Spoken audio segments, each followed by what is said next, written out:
you need to be able to kind of come to grips with the reality of who you're married to, in a relationship with, have a business partnership with, whatever type of relationship it is. You need to be able to kind of call a spade a spade. Until you can do that, you really can't begin to take any sort of steps to be able to address anything else, because you're actually not able to see reality for what it is.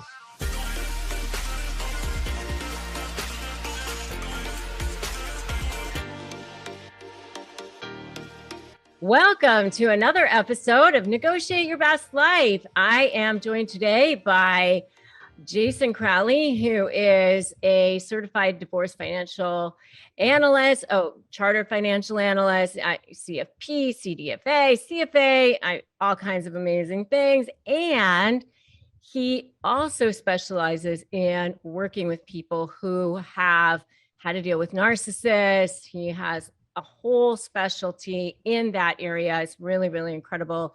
One of probably the few in the country.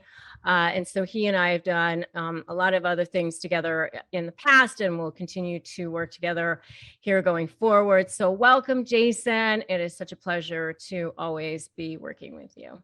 Thanks for having me. I'm excited to be here. Yeah. So today's topic, narcissists and the mind games that they play with money, the tricks that they play, kind of endless, right? Yeah, they definitely have a bunch of arrows in their quiver in that regard, in terms of the mind games, tricks, all the above. And it was really funny because you and I had this conversation before we got started today, and we're like, okay, let's kind of, put together our thoughts on what we want to have a conversation about today. Let's, talk about which ones we want to make sure we bring up. And both of our number ones were exactly the same, which was pretty funny. And so what was a lot of overlap on our list. Oh yeah, definitely a lot of overlap on our lists. But what was number one for both of us? It's strings attached. So spending money with strings attached, anything related to kind of giving with expectations of something in return. And I think one thing I'll just say about a lot of the items on our list that we'll talk about today, there's a handful of them that do come up in regular kind of healthy, functional relationships. And so it's not that one of these tricks in and of itself means that you're in an financially abusive relationship with a narcissist. But when you start to see some of these things add up and you've got a little bit of history and a pattern, that's where you can start to kind of identify that these are some of the mind games that they play. Yeah, I mean, narcissists are inherently extremely, extremely selfish people. They are scarcity mentality to the extreme. So they don't like to part with their money. That's for sure. They're kind of like, they go back to that whole toddler's creed. What's mine is mine. What's yours is mine. Oh, you just took my number 10. Oh, always number 10. That was it. What's mine is mine, and what's yours is ours. Oh, yes. Yeah, exactly. And so, yeah, I mean, they don't like, if they give you anything, there's definitely massive strings attached, right? I mean, and so what does that mean exactly? If they give you something with strings attached, what does that mean? It just means they're giving with something, with expectations that they're going to get something in return, or that they're giving in order to maintain control. So that's the thing you just have to remember whenever you're dealing with a narcissist, is that really everything that they do is about maintaining control, maintaining dominance. And so even the things that may seem innocuous or like they're just being generous, they're actually not. They're doing it from more of a manipulative point of view. And so whenever there's a dinner or a gift or any of those types of things, you have to ask yourself, are there some strings attached to it? And if you've been in that relationship for a while, you'll start to be able to differentiate between those very, very easily. Yeah, there's something they want, or there's some reason behind it, like to, get you to do something or to like maintain control over you or something like that. Yeah. Exactly. Yeah. Okay. And withholding is like a huge biggie. I mean, they withhold anyway. They withhold information, they withhold just like sometimes they just like they ghost you on like texting you back or just Yeah, they I mean, a lot, I disappear. think to that point, a lot of the mind games that take place around money are also ones that you'll see take place around other aspects. So it's still all part of kind of that same playbook. Money tends to be one way that a narcissist can use to try and maintain that sense of control. But these types of tricks and all of these tactics that they use, you'll find them appearing in non-financially related aspects as well. Absolutely.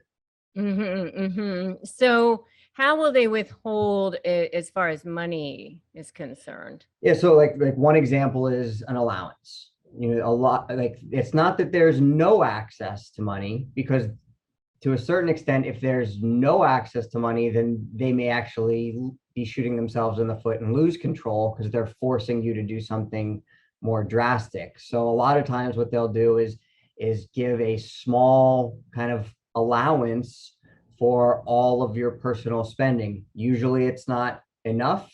And we're not talking about a situation like, it's really common in families that one spouse kind of takes the lead role with managing finances, another one may take the lead role with maintaining the household, and there's really a healthy division of labor based on what your interests are, what your skill set is, where do you have experience, all those types of things. This isn't about that. This is about giving you a specific dollar amount so that if you want anything above that, you've got to come back to them and ask for it, and then they're able to again exert that additional control, which is certainly going to be a theme of any and all conversations that revolve around narcissists. Yeah, for sure.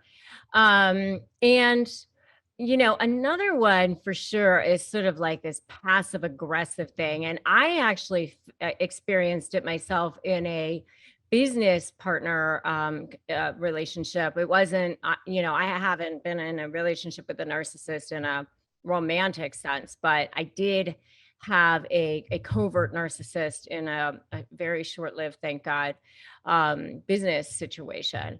And it was like this passive aggressive kind of a thing where, hey, weren't you supposed to put the money into this account? And yeah, I didn't know how to deposit it. I have to ask my bookkeeper. So I put it in this other account, my account. And, a couple months would go by and where's the money? How come it hasn't gone into the business account yet?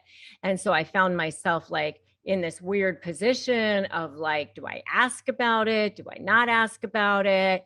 And then like, I'm sort of like, am I like the bad person because I'm like asking about it?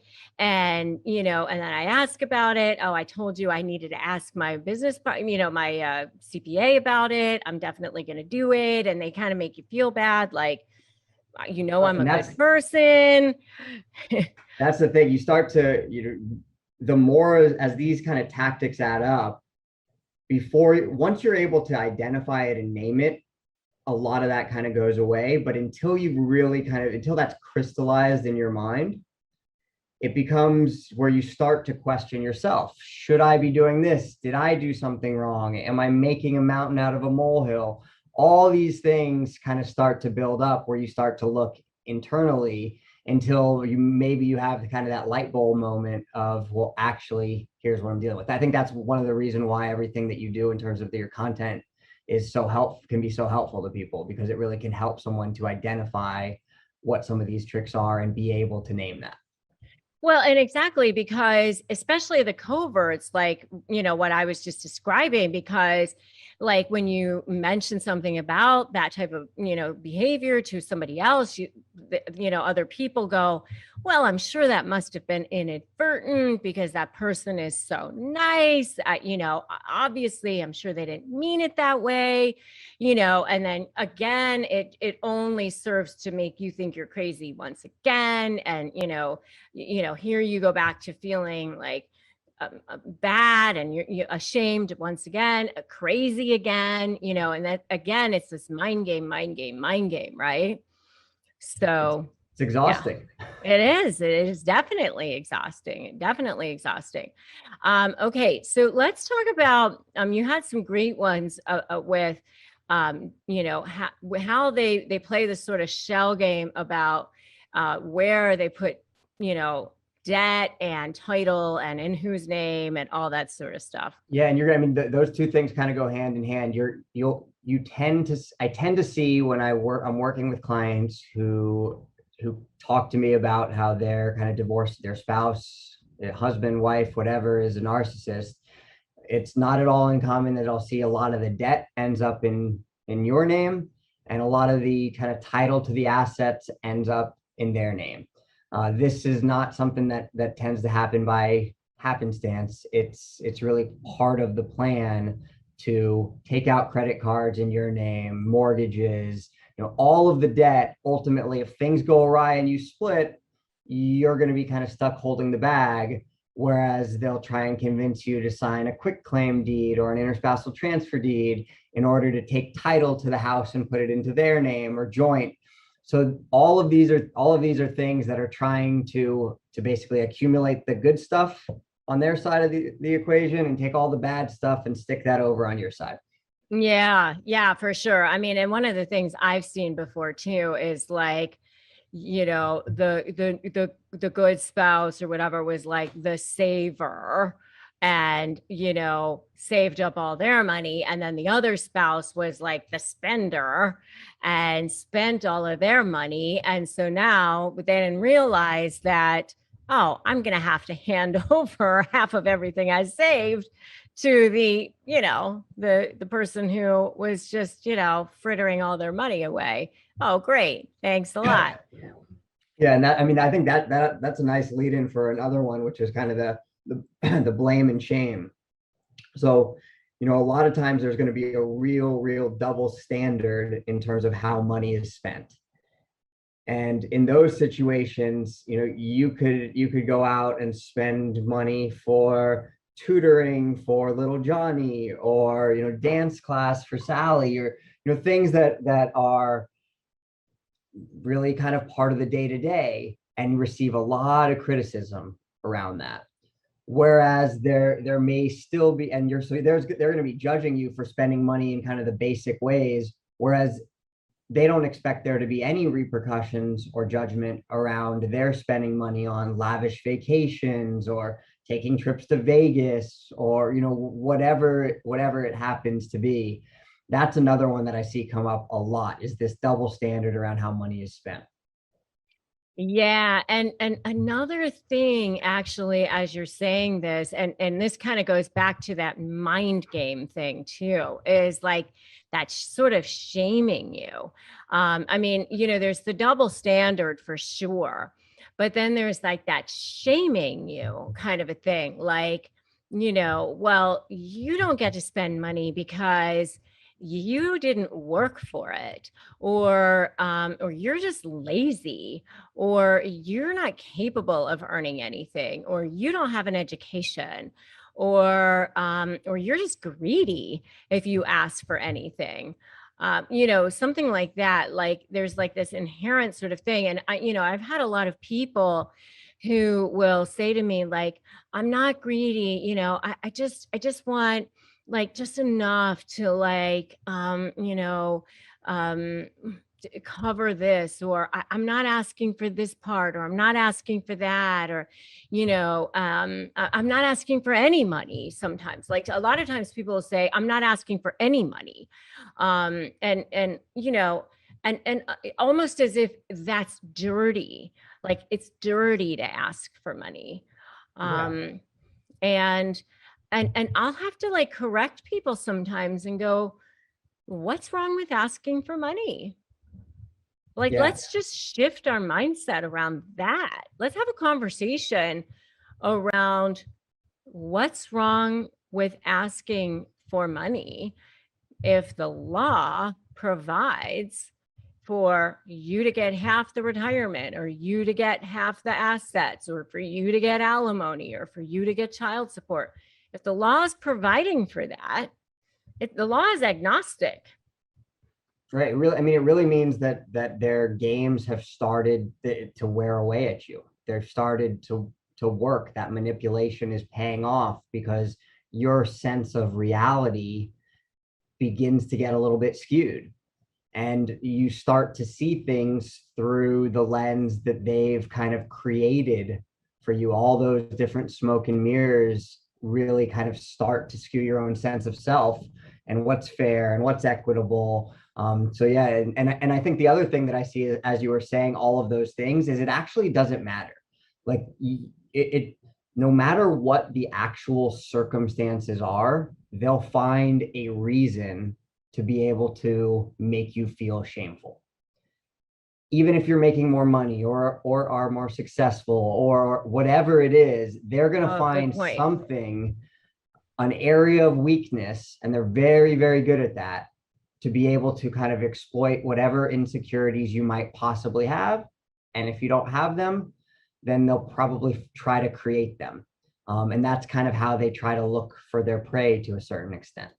It's so true. I mean, I had a client one time who was a doctor. She was a hospitalist, and her husband was this guy who had basically been homeless or something. I mean, he was a total loser in a lot of ways. Good looking guy, but really had just kind of banged around, had never really held a good job or anything. And her parents had basically like begged her to come to me to do a consultation. And he was a con artist. He was kind of like that Dirty John guy, and she didn't even end up divorcing him. She was, but during the consult, she was like, this isn't normally who I am. I very, very successful woman. And here she was, like, so bewitched and beholden to this guy who just felt like she was nothing without him, and truly believed that. And here you're looking at it from the outside in, you're like, are you kidding me? Like, seriously? I mean, yeah. But it takes a lot of work. It takes a lot of work to be able to kind of peel off those different layers that end up kind of coming on to you, and be able to get back to your true sense of self. It really does take a lot of work.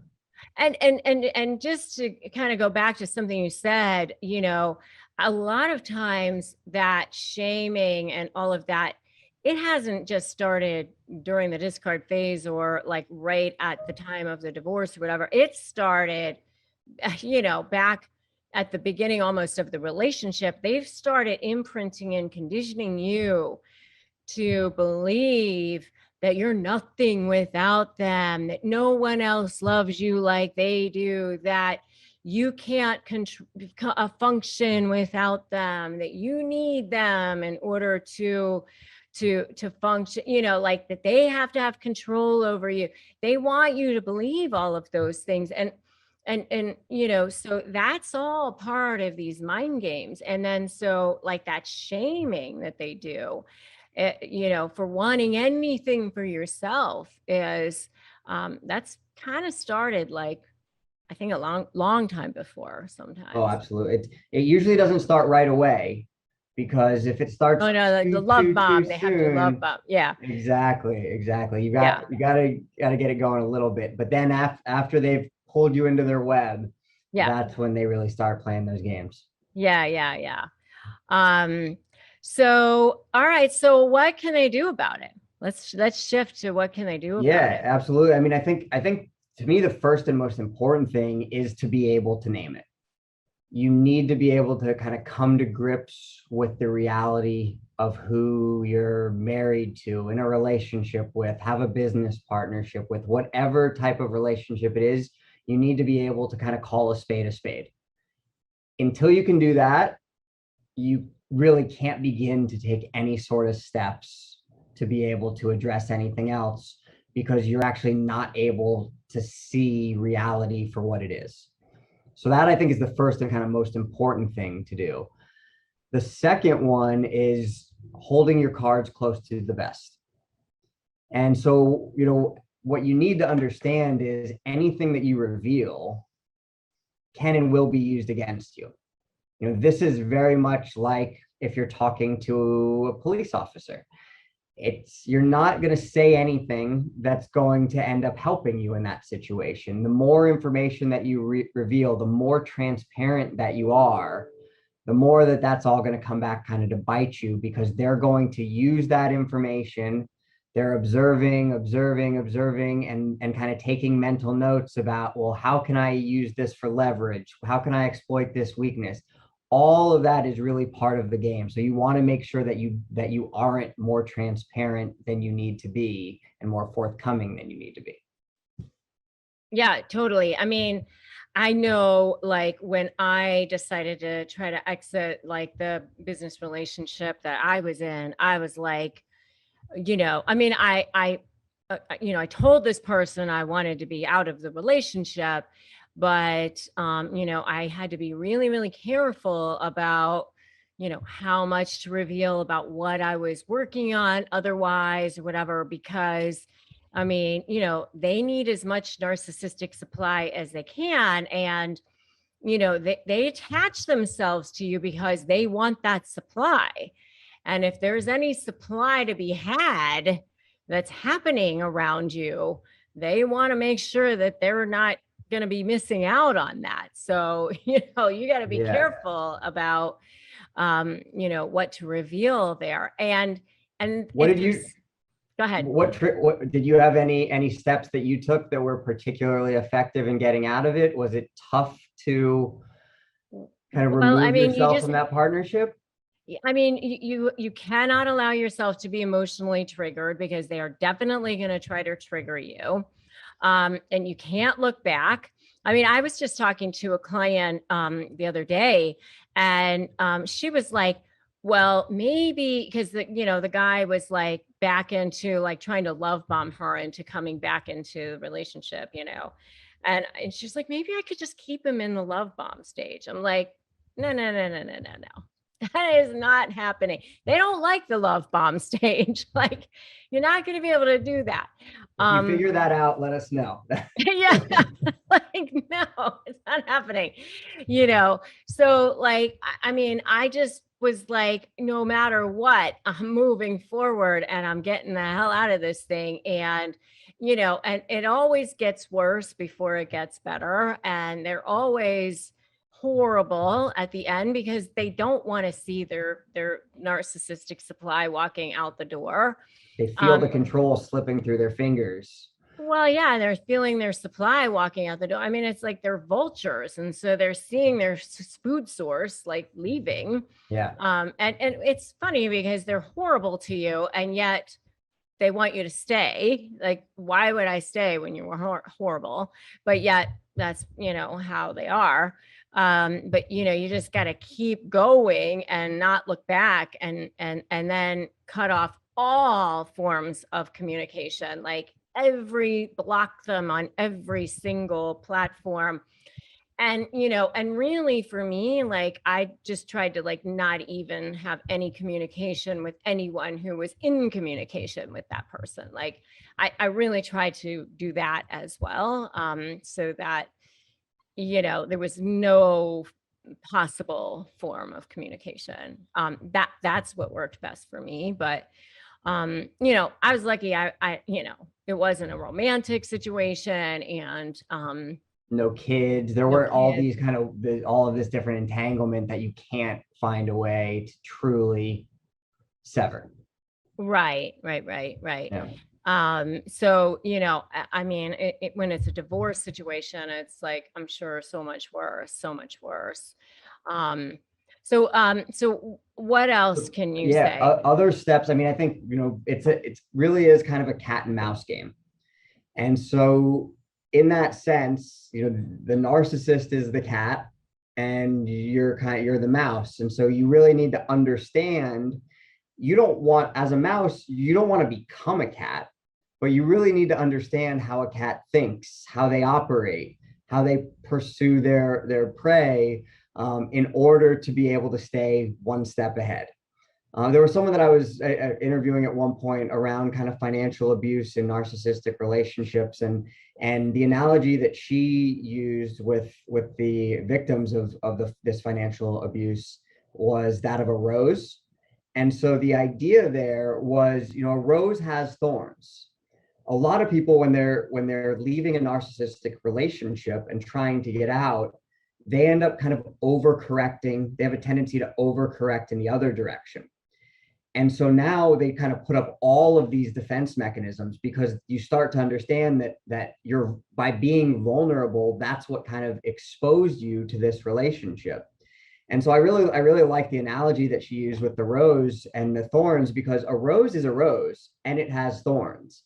And so the idea there is, you can kind of you want to be able to identify the people that you need to have your walls up with, that you aren't vulnerable with, that you don't reveal information, but you don't want that to seep into all of your other relationships that are good quality relationships with people, where that vulnerability really is what enables you to have some of those close relationships. So it's not that you're changing your identity, it's that you actually have both of these things. You have the beautiful flower and you have the thorns. And so I thought that was kind of a really powerful, compelling metaphor in a sense. Yeah.